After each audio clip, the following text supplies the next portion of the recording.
मैं पंडित राजेश तिवारी भृगुवंशी आप सभी लोगों को सादर प्रणाम करते हैं।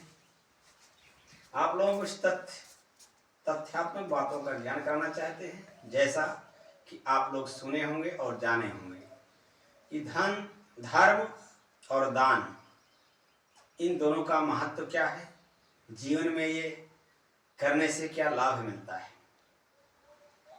तो ये अर्थात धर्म करने वाला व्यक्ति जो भी धर्म करता है, दूसरों की सेवा करना, किसी की बुराई न करना, कोई गरीब है उसका सहायता करना, किसी मरे हुए व्यक्ति की अर्थी की व्यवस्था करना, किसी के लिए घर बनवाने की व्यवस्था करना, या किसी तरह का भी जो धर्म करता है सदचित मन से, उसका लाभ उसे अंत में मिलता है, अंत से पहले भी मिलता है। और दान जो करता है स्वतः धन का, वस्त्र का या अन्न का, जो भी कोई भी दान करता है, निश्चित सत्य मन से, श्रद्धा के साथ वो दान भी उसके साथ एक मनुष्य के रूप में मिलता है।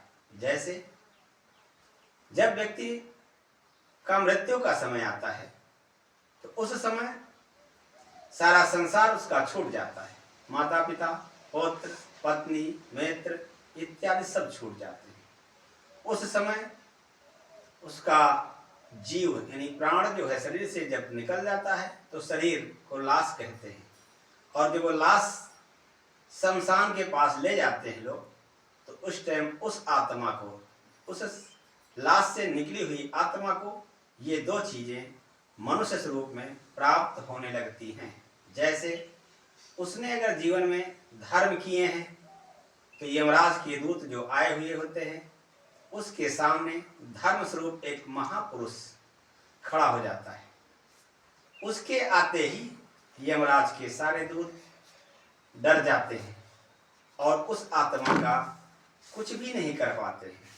वैसे ही जिस व्यक्ति ने दान किया है अपने जीवन भर सच्चे मन से, सच्चे हृदय से, उस व्यक्ति को वो दान स्वरूप मृत्यु से पहले भी खड़ा मिलता है और मृत्यु के बाद भी खड़ा मिलता है। वो दान मनुष्य का रूप धारण करके एक साया स्वरूप भगवान का गण बनकर खड़ा हो जाता है, जिस कारण यमराज के सारे दूत उस दान के सामने परास्त हो जाते हैं। इसलिए हमारे सनातन और सनातनी भाइयों को ये हम दर्शाना चाहते हैं और बताना भी चाहते हैं, भली भांति जो दान और धर्म श्रद्धा से करता है उसे अंत में भी और पहले भी ईश्वर का साक्षात हो जाता है। अब यहीं पर हम अपनी बात और अपनी वाणी का विराम करते हैं। सभी सनातन भाइयों को सादर प्रणाम।